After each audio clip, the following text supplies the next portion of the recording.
जी आंगन में बैठी अपनी दोनों बहुओं पर हुक्म चलाया करती। कहती कि मेरे घर में जो कुछ भी होगा मेरे द्वारा बनाए गए नियम के अनुसार ही होगा। दोनों बहुएं उन दिनों एक पैर पर खड़ी रहती।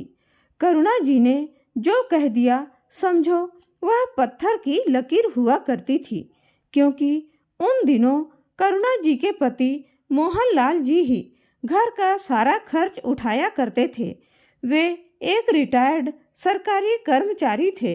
उन्होंने अपने जीवन भर मितव्ययता से खर्च किया था और उन्होंने अपने दोनों बेटे के भविष्य के लिए जहाँ जहाँ उन्हें उचित लगा वहाँ प्लॉट खरीदा, कहीं खेत खरीदा और अपने दोनों बेटे मोक्ष और नमन को अपने शहर के सबसे बड़े स्कूल में पढ़ाया। प्रायः देखा जाता है बड़े स्कूलों में अमीर बाप के बेटे ही ज़्यादातर पढ़ने जाया करते हैं, तो उनके शौक भी बड़े बड़े होते हैं। उन्हीं की संगति मोक्ष और नमन ने भी की थी। वे दोनों भी उनकी बराबरी करने के लिए अक्सर अपनी माँ करुणा देवी से पैसे मांगा करते थे। अगर वह पैसे देने में ना नुकुर करती तो कई बार पैसे चुरा कर ले जाते, जिससे उनकी आदत बिगड़ चुकी थी। चूँकि माता पिता जो कुछ भी कमाते हैं उनके बच्चों के लिए ही तो होता है, ऐसा सोचकर करुणा देवी कभी कभी जानबूझकर भी अपने बेटों को कुछ नहीं कहती थी, जिसके परिणाम स्वरूप एक दिन ऐसा आया कि दोनों बच्चे बड़े होने पर इतने ढीठ हो गए कि अपनी माँ को तो कुछ नहीं समझते थे। थोड़ा मान मर्यादा कर लेते थे तो मोहनलाल जी के जिंदा रहते हुए में ही, वरना उनकी मृत्यु के बाद तो करुणा देवी का उनकी जिंदगी से मानो अस्तित्व ही खत्म हो गया था। करुणा देवी ने सिर्फ इतना ही तो कहा था कि बेटा मेरा चश्मा टूट गया है, वह भी 15 दिन पहले बताया था। जब दोनों बेटों ने ध्यान ही नहीं दिया तब बेचारी ने दोबारा आज फिर से बड़े बेटे मोक्ष से कहा था, क्योंकि एक बार करुणा देवी के पति मोहनलाल जी की मृत्यु अचानक हार्ट अटैक आ जाने के कारण हो गई थी। तब करुणा देवी जी उनकी मृत्यु के सदमे से बाहर ही नहीं आ पा रही थी। तब वही बड़ा बेटा मोक्ष ने बड़े ही प्यार से सहानुभूति पूर्वक कहा था, माँ आपको किसी भी चीज की जरूरत होगी तो मुझसे कहना, मैं आपको लाकर दूंगा। अगर कभी मैं किसी काम में व्यस्त हो जाऊंगा और आपके जरूरत का सामान नहीं ला पाया तभी आप किसी दूसरे से कहिएगा, वरना ये आपका श्रवण कुमार जैसा बड़ा बेटा आपकी सेवा में हमेशा हाजिर रहेगा। अपने बेटे की ऐसी प्यारी प्यारी और दिल को छू लेने वाली बातें सुनकर करुणा देवी जी भाव विभोर हो गई थी और अपने दोनों बेटों को अपने सीने से लगाकर खूब रोई थी और उन्हीं के सामने अपने पति की तस्वीर से बातें करते हुए उन्होंने कहा था, देखा आपने तो मुझे इस भरी दुनिया में छोड़ दिया और मुझे हमेशा साथ निभाने का वादा करके चले गए, लेकिन एक काम आपने बहुत अच्छा किया है कि इतने अच्छे और प्यारे बच्चे मुझे दिए हो। देखिए ना, ये दोनों मेरा कितना ध्यान रखते हैं, मुझे मनाने के लिए आए हैं और कह रहे हैं कि मेरा हमेशा ध्यान रखेंगे। कहकर वह उनकी तस्वीर के सामने ही खुशी और आश्चर्य मिश्रित भाव लिए बिलख बिलख कर रो पड़ी। करुणा देवी का रोना सुनकर दोनों बहुएं शिखा और उषा भी आ गई। उन दोनों ने उनके रोने का कारण पूछा तो उनके पतियों ने उन्हें चुप रहने का इशारा कर दिया।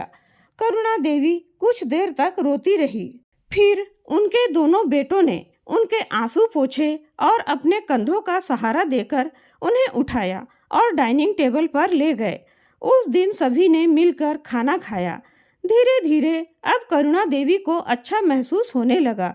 अब दिन ब दिन उनके स्वास्थ्य में सुधार आने लगा। अब वे पहले से ज़्यादा खुश रहने लगी।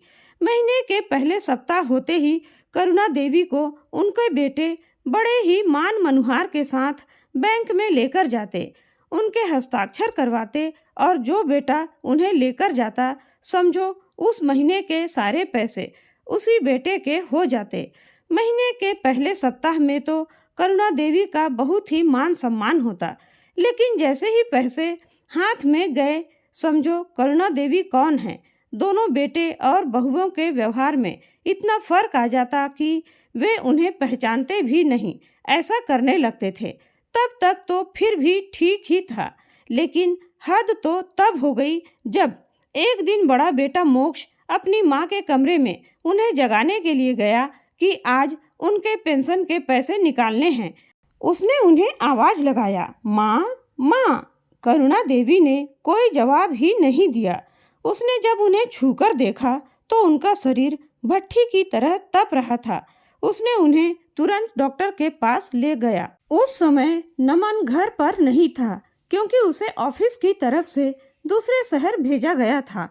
मोक्ष ने उसका फायदा उठाया। उसने अपनी माँ से कहा, माँ आपकी तबीयत बहुत ज़्यादा खराब है और आपके इलाज के लिए पैसों की ज़रूरत भी होगी।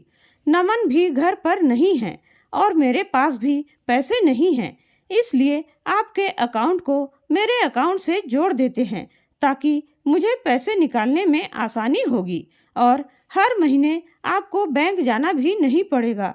करुणा देवी ने भी सोचा, मुझे अब कितने दिन ही जीना है, फिर जो कुछ भी है हमारे दोनों बेटों का ही तो है और मेरा बेटा सही तो कह रहा है। मुझसे तो अब बैंक जाना भी बहुत बड़ा काम लगने लगा है। अच्छा ही होगा बेटा ही पैसे लेकर आ जाएगा। आखिर बैंक से रुपये निकालते ही तुरंत तो मांग ही लेते हैं, फिर मैं बैंक ही क्यों जाऊं? जब बिना जाए काम बन जाएगा। तो ऐसा सोचकर उन्होंने मोक्ष ने जहाँ जहाँ साइन करने बोला वहाँ वहाँ कर दिया। जब दूसरे महीने का पहला सप्ताह आया तब नमन ने जानबूझकर समय निकाला था ताकि वह अपनी माँ को पेंशन के पैसे निकालने के लिए लेकर जा सके। करुणा देवी जैसे ही सुबह सोकर उठी, नमन बोला, माँ आज बैंक चलना है, पेंशन के पैसे निकालने, जल्दी से तैयार हो जाना। करुणा देवी ने हाँ में सिर हिलाया और जल्दी से नहा धोकर खा पीकर बैंक जाने के लिए तैयार हो गई।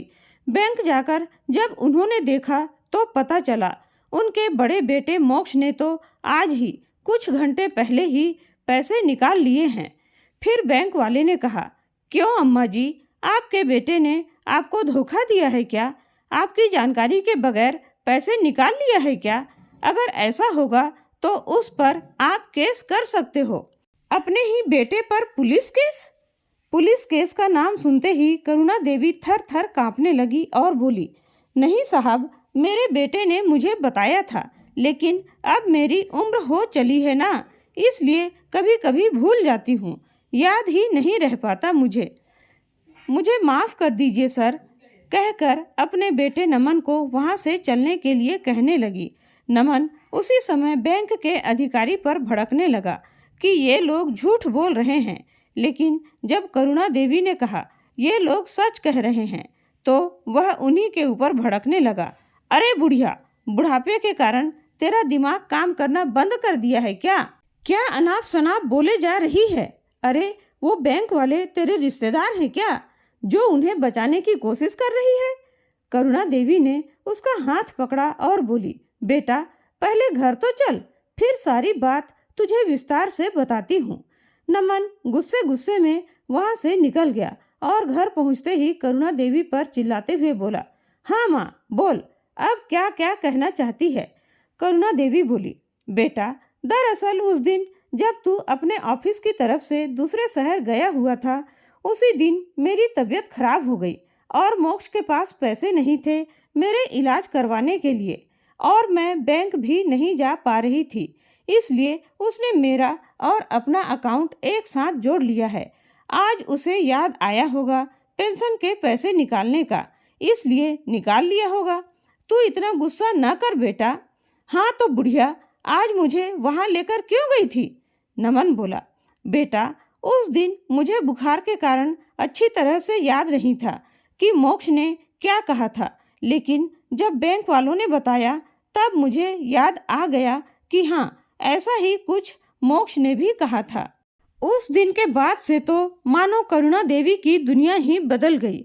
अब मोक्ष हर महीने उनके पेंशन के पैसे निकाल निकाल कर लाता और अपने खुद के लिए ही खर्च करता। नमन जब भी मोक्ष से माँ के पेंशन के पैसों में से कुछ पैसे अपने लिए मांगता तो वह कह देता, घर के लिए राशन लाने में खर्च हो गए, माँ के लिए दवाई लाने में खर्च हो गए। ऐसे ही कुछ न कुछ बहाने बनाता रहता। नमन ने 1-2 महीने तो अपने भाई को कुछ नहीं कहा, लेकिन उसने धीरे धीरे हिसाब लगाना शुरू किया तो पेंशन के तो आधे पैसे भी खर्च नहीं होते थे, और अगर राशन का सामान महीना पूरा होने से पहले ही खत्म हो जाता तो दोनों भाई की पत्नियां आपस में लड़ने झगड़ने लगती और बात उनके पतियों तक पहुंच जाती। फिर क्या था, दोनों भाइयों में भी तू मैं चालू हो जाता। करुणा देवी उन्हें देखकर आश्चर्यचकित रह जाती। वे हमेशा यही सोचती कि हमने अपने बच्चों के भविष्य को उज्जवल बनाने के लिए न ही कहीं बाहर घूमने गए, न ही कहीं महंगे रेस्टोरेंट में खाना ही खाया। यही सोचकर कि अगर हम अपने बच्चों को अच्छी शिक्षा और अच्छी परवरिश देंगे तो यही बच्चे हमारे बुढ़ापे की लाठी बनेंगे। लेकिन यहाँ तो सब उल्टा ही हो रहा है। जिन्हें हम बुढ़ापे की लाठी समझकर हमें सुख देंगे सोच रहे थे, ये तो उसके विपरीत हमारे बुढ़ापे में लाठी बनकर बरस रहे हैं और सुख देने की बजाय दुख दे रहे हैं। फिर भी करुणा देवी उनके रोज के लड़ाई झगड़े से तंग आकर एक दिन बोल ही पड़ी, अरे बेटा, तुम ऐसे आपस में लड़ाई क्यों कर रहे हो? बंद भी करो ये लड़ाई झगड़े। क्या इसी दिन के लिए हमने तुम दोनों को इतने बड़े और अच्छे स्कूल में पढ़ाए हैं? जब तक तुम लोग छोटे थे कई बार मैंने अपने पास के पैसे गायब होते देखा था, लेकिन यह सोचकर कुछ नहीं कहती थी कि चलो बच्चे तो हमारे ही हैं और आखिर हम कमाते किस लिए हैं, और इन्हें शायद पैसों की जरूरत रही होगी और मुझसे कह नहीं पाए होंगे, इसलिए चुपचाप निकाल कर ले गए होंगे। लेकिन आज देख रही हूँ तुम दोनों अच्छा खासा कमा लेते हो, फिर भी तुम्हारे पिता के थोड़े से पेंशन के पैसों के लिए ऐसे लड़ रहे हो जैसे कोई दुश्मन हो। करुणा देवी का इतना कहना था कि नमन तो मारे क्रोध के आग बबूला हो गया। उसने आओ देखा न ताव सीधे अपनी माँ के पास गया और उनका गला दबाने लगा। बेचारी करुणा देवी चारों हाथ पैर को फड़फड़ाने लगी। उसी समय उनके पड़ोस में रहने वाले गुप्ता जी करुणा जी से मिलने आ रहे थे। उन्हें देखकर बड़ा बेटा मोक्ष बोला, अरे नमन, गुप्ता अंकल आए हैं, उनके लिए कुर्सी लेकर यहीं बाहर आओ। बाहर में कितनी सुहानी हवा चल रही है ना। और माँ, आप भी अंकल जी के साथ बैठिए ना, मैं अंदर जाकर आप लोगों के लिए चाय पानी की व्यवस्था करवाता हूँ। और करुणा देवी से आंखों के इशारों से ही कहा, खबरदार जो गुप्ता अंकल से कुछ भी कहा तो। बेचारी करुणा देवी जी जो एक समय उसी घर में महारानी की तरह राज किया करती थी, उनका हुक्म सभी के लिए सर आंखों पर हुआ करता था। आज पति के चले जाने से उसी घर में उनका अस्तित्व कुछ भी नहीं रह गया था। अब वे उस घर में पुरानी कबाड़ की वस्तु के अलावा कुछ भी नहीं थी। वे बार बार यही सोचती रहती कि सिर्फ एक इंसान के रहने और न रहने से किसी की जिंदगी में कितना फर्क पड़ जाता है। वे अपनी पुरानी जिंदगी के बारे में जितना ज़्यादा सोचती उतनी ही ज़्यादा दुखी होती। वे अपने अतीत में खोई हुई थी कि उनके दोनों आँखों से मोती की तरह 2 बूंद आंसू लुढ़क कर उनके गोरे गोरे गाल पर लुढ़क कर आ गए। उन्हें इतना ध्यान ही नहीं रहा कि उनके घर पर गुप्ता जी आए हुए हैं। तभी गुप्ता जी बोले, क्यों भाभी जी, आप इतनी उदास क्यों हैं? आप किस प्रकार की सोच में डूब गई हैं? आपकी तो 2 बहुएं हैं और मेरे दोस्त ने आपके लिए इतना पुख्ता इंतजाम करवा रखा है कि आप सुनेंगी तो खुशी से झूम उठेंगी। और मुझे देखो, मैं भी तो अपनी पत्नी के बिना रहता हूँ ना। ये जिंदगी है भाभी जी, इसे हंसकर जियो चाहे रोकर, हम सबको जीना तो पड़ेगा ही। फिर बोले, हाँ तो भाभी जी, मैं कह रहा था ना, मेरे दोस्त, मेरे यार, मेरे भाई ने आपके लिए पुख्ता इंतजाम करवा रखा है, तो सुनिए, वो खुशखबरी ये है कि आपको याद है, इंडस्ट्रियल एरिया के लिए बाईपास जाने वाली रोड बनने का सरकार की तरफ से अर्जी पास हो गई है, जिसमें मेरी और आप लोगों की जमीन भी रोड बनने वाले रास्ते में आ रही है, जिसकी कीमत सरकार करोड़ों में दे रही है और उस परिवार के किसी एक सदस्य को सरकारी नौकरी भी देगी। गुप्ता जी के मुंह से इतनी अच्छी खबर सुनकर तो करुणा जी का मन भाव विभोर हो उठा। उन्हें उस समय तो बड़ा आनंद आ रहा था, लेकिन कुछ ही क्षणों के बाद उन्हें वह सारी बातें याद आ गई कि किस तरह दोनों बेटों ने पेंशन के चंद पैसों के लिए हंगामा खड़ा कर दिया था, और अगर गुप्ता जी उस समय पर न आए होते तो आज तो नमन ने मेरी जान ही ले ली होती। और मोक्ष मोक्ष भी कितना स्वार्थी लड़का है, खुद ने ही सारे पैसे बैंक से निकाल लिया, और जब मोक्ष ने मुझे इतना उल्टा सीधा कहा, गाली गलौज किया, यहाँ तक कि जान से मार डालने के लिए गला भी दबा दिया, फिर भी उससे कुछ नहीं कहा। क्या हो गया है ये दोनों लड़कों को? ऐसा सोचते हुए करुणा देवी फिर से अपने अतीत में चली गई। तभी गुप्ता जी ने उनकी आंखों के सामने चुटकी बजाई और कहा, क्या हुआ भाभी जी, फिर से कहाँ खो गई? तभी हड़बड़ाती हुई करुणा जी बोली, हाँ हाँ भाई साहब, बोलिए ना, आप क्या कह रहे थे? गुप्ता जी बोले, तो भाभी जी आपने क्या सोचा है? करुणा जी बोली, किस बारे में भाई साहब, आपने क्या कहा? मुझे कुछ भी समझ में नहीं आया। मैं आपके सामने हाथ जोड़ती हूँ, आप मेरे बेटों के सामने कुछ मत बताइएगा, और कल आप मुझसे मंदिर के पीछे बने गार्डन में कल मिलिएगा, ताकि आपके साथ मैं खुलकर बातें कर सकूं।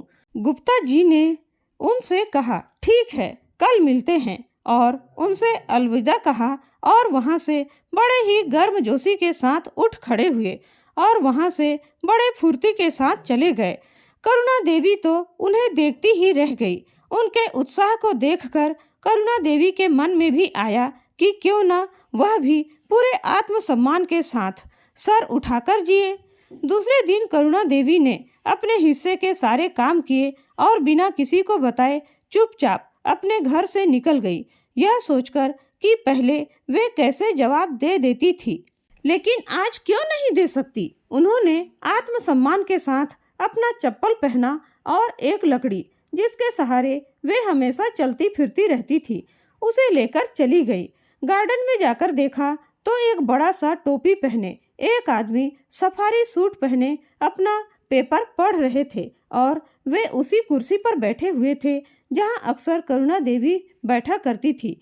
उन्होंने उन्हें पास जाकर देखा तो उनके आश्चर्य का ठिकाना ही नहीं रहा। वह कोई और नहीं बल्कि मोहनलाल जी के दोस्त नारायण कश्यप जी थे, जो पेशे से वकील थे। करुणा देवी ने उन्हें नमस्कार कहा और बोली, अरे भाई साहब, आप यहाँ?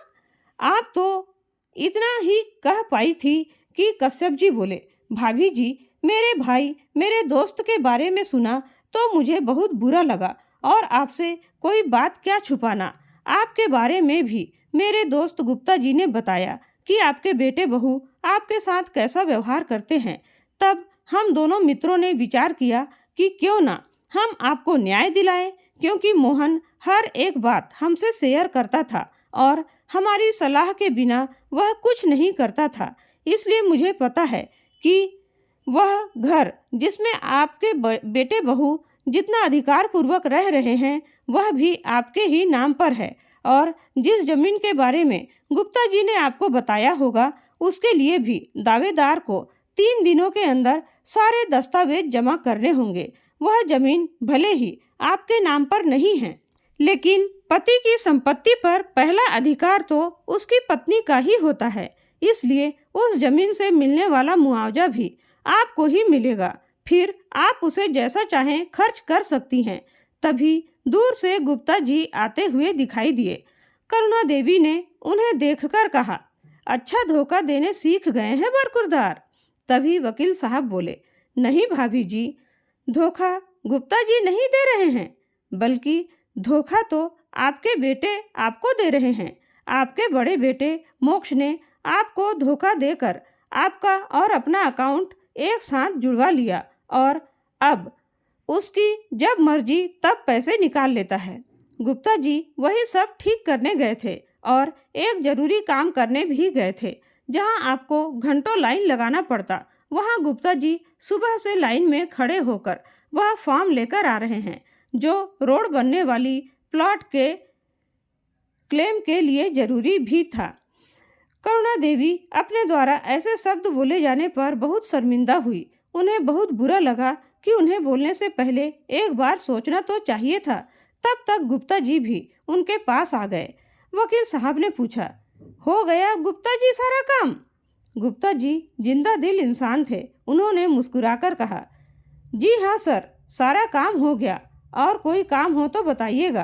तभी वकील साहब ने उस फॉर्म में करुणा देवी के बहुत से हस्ताक्षर लिए। तभी गुप्ता जी बोले, भाभी जी, इस बात की भनक अपने बेटों तक न पहुंचने दीजिएगा, वरना वे दोनों तो लालची भेड़िए की तरह आपके पैसों पर ही नजर गड़ाए रखेंगे। करुणा देवी ने हाँ में सर हिलाया और उन दोनों का शुक्रिया अदा करके वहां से चली गई। करुणा देवी जैसे ही अपने घर पहुंची, उनके चेहरे में एक अजीब सी शांति और आनंद के भाव थे। दोनों बहुएं उनका आनंदित चेहरा देखकर कुछ सकते में आ गई। उन्होंने सोचा, जरूर बुढ़िया के दिमाग में कुछ खिचड़ी पक रही है। उन्होंने करुणा देवी को तंग करना चालू कर दिया। बेचारी करुणा देवी सुबह से लेकर शाम तक काम में लगी रहती और अगर थोड़ी सी भी ऊंच नीच हो जाती तो दोनों बहुएं उन्हें खूब खरी खोटी सुनाती रहती। एक दिन करुणा देवी के हाथ से एक खूबसूरत सा जग बहू को पानी देते हुए फिसल कर टूट गया। बहू को वह जग उसके पापा ने उसकी शादी की पहली सालगिरह पर दिया हुआ था। बड़ी बहू तो करुणा जी पर ऐसी टूट पड़ी जैसे वह उनका दुश्मन हो। उसने करुणा देवी के बाल पकड़े और वहीं जमीन पर धड़ाम से पटक दिया। छोटी बहू देखती रह गई, लेकिन न ही उसने अपनी जेठानी को अपनी सास को मारने से रोका, न ही उनके प्रति हमदर्दी जतलाई, बल्कि वह तो उन पर मंद मंद मुस्कुरा रही थी। फिर बड़ी बहू का उतने में भी मन नहीं भरा तो उसने उन्हें पैरों से गेंद की तरह लुढ़काते हुए आंगन तक लाया। करुणा जी रोती गिड़गिड़ाती रही कि बहू, मुझे मत मारो। तभी गुप्ता जी उनके घर किसी काम से पहुंच गए। उसी समय बड़ी बहू उनके बाल पकड़कर उन्हें बैठा रही थी। करुणा देवी की हालत भिखारियों से भी बदतर हो गई थी। उन्होंने उनकी बड़ी बहू से कहा, बहू, करुणा जी की ऐसी हालत क्यों है? तभी बड़ी बहू रोनी सूरत बनाकर बोली, अंकल जी, आजकल माँ जी की तबीयत ठीक नहीं रहती है। मैं तो इनका सर दर्द हो रहा था, इसलिए इनकी मालिश करने जा रही थी। यकीन ना हो तो पूछ लीजिए माँ जी से, है ना माँ जी, मैं सच कह रही हूँ ना। तभी न जाने करुणा देवी के पास कहाँ से इतनी हिम्मत आई। उन्होंने कहा, हाँ बहू, तुम तो कभी झूठ बोल ही नहीं सकती। कभी गला दबाकर कोई मालिश करता है तो कभी बाल पकड़कर धड़ाम से पटक पटक कर लात घूंसे मारकर मालिश करते हैं। हाँ भाई साहब, यही है मेरे जीवन की सच्चाई और विडंबना। यह है कि मैं किसी के सामने सच भी नहीं बोल सकती, वरना बाद में ये लोग मुझे और भी ज़्यादा तकलीफ देते हैं। बड़े बेटे ने मेरा अकाउंट को अपने अकाउंट से जुड़वा लिया, वह भी मेरी मर्जी जाने बिना ही मुझसे धोखे से साइन करवा लिया। और मुझे तो लगता है इस घर को भी ऐसे ही मुझे धोखा देकर अपने नाम करवा लिया होगा। तभी तो ना दोनों बेटे मेरी बात सुनते हैं, ना ही बहुएं सुनती है। तभी छोटी बहू अंदर से निकली और बोली, हाँ तो बुढ़िया, क्या तुझे सारी बात बता देते तो क्या तू खुशी खुशी इतना बड़ा आलीशान बंगला हमारे नाम कर देती? नहीं ना, इसीलिए तो हमें चालाकी करनी पड़ी तुझसे। गंवार कहीं की बुढ़िया, मेरे पति बताते हैं कि वे दोनों भाई आपको कैसे बुद्धू बनाकर पैसे चोरी करके ले जाते थे और तुम दोनों बेवकूफ़ों को पता भी नहीं चलता था। कहकर वह हंसने लगी। तभी बड़ी बहू बोली, हाँ छोटी, तू सही कह रही है। मेरे पति भी कुछ ऐसा ही कह रहे थे। इन्हें क्या मालूम पैसों को कैसे संभाला जाता है। अंकल, अब बहुत हुआ, अब मेहरबानी करके आप यहाँ से चले जाइए, वरना हम कह देंगे कि आपने हमारे साथ जबरदस्ती करने की कोशिश की है, फिर मजबूरन हमें पुलिस कंप्लेंट करना पड़ेगा। गुप्ता जी बोले, अरे तुम तो मेरी बेटी समान हो और ये क्या अनाप शनाप कुछ भी बोले जा रही हो। बोलने से पहले एक बार तो सोच लिया करो बेटी। तभी दोनों बहुएं गुप्ता जी और करुणा जी को धक्के मारकर घर से बाहर निकालने के लिए आगे बढ़ी और उन्हें मारने के लिए हाथ बढ़ाया ही था कि उतने में ही वहां पुलिस आ गई और उन दोनों बहुओं को गिरफ्तार कर ली, क्योंकि गुप्ता जी के मोबाइल को पुलिस वाले ट्रेस कर रहे थे। वहां की सारी बातें पुलिस वाले सुन पा रहे थे। जब दोनों भाइयों को इस बारे में पता चला तो वे दोनों तो परेशान हो गए कि अपनी पत्नियों को वे लोग कैसे छुड़ाएंगे।